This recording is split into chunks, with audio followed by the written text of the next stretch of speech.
මිනිස්සු බොහෝ විට හිතන්නේ හඬන කෙනාට විතරයි දුක හිතෙන්නේ කියලා.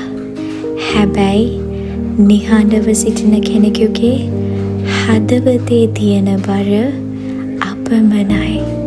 එය කවුරුත් නොදකි.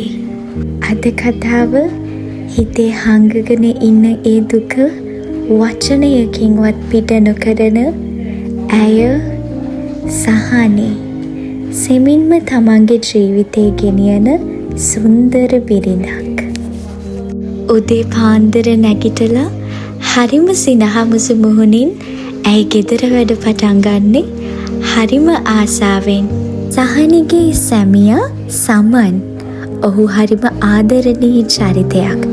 නමුත් කීප දවසක ඉඳලා ඔහුගේ මුහුණේ කිසිම සිනහවක් ඇයට දැක ගන්න ලැබුණේ නැහැ.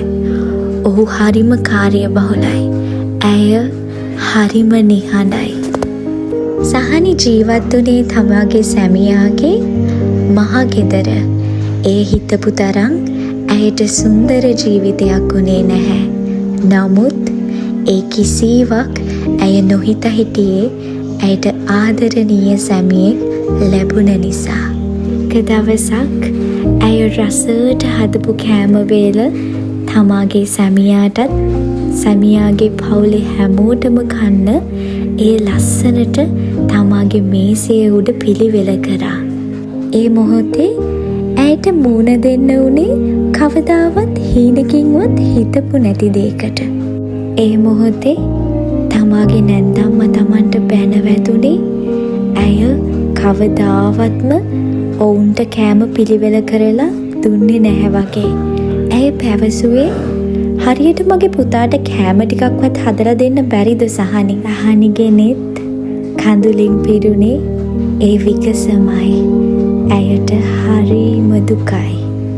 නිරන්තරයෙන් තමාගේ නැන්දම්මාගේ තාඩන පීඩනවලට මුහුණ දෙන සහනි තමාගේ සැමියා නිසා හැමදාම දුක හිතට අරගෙන හිතේ තද්ද කරගෙනම ජීවත් වෙන්න වුණා. දවසක් ඇය තමන්ගේ කොට්ටේ දෙමින්නම එක දිගට අඬලා තමන්ගේ දුක තුනී කරගත්තා. වාසනාවට තමන්ගේ සැමියාට එය දැනගන්න ලැබුණා. ඇය දුකින් ඉන්නවා කියලා ඔහුට කවදාවත්ම හිතිලා නැහැ. එය දැනගත් තමාගේ සැමියා තමාගේ නෙත් දෙක කඳුලින් පුරව ගන්නට වුණා. ඔහු ඇහුවේ එකම එක දෙයයි.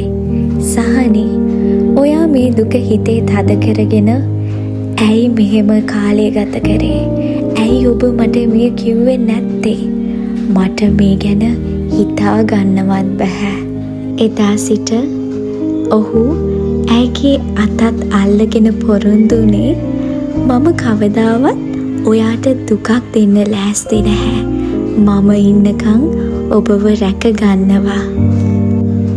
ඇය හරිම වාසනාවන්ත බිරිඳක්. මොකද ඔහු ඇයගේ හදවත එදා ඉඳලා අහන්න පටන් ගත්තා.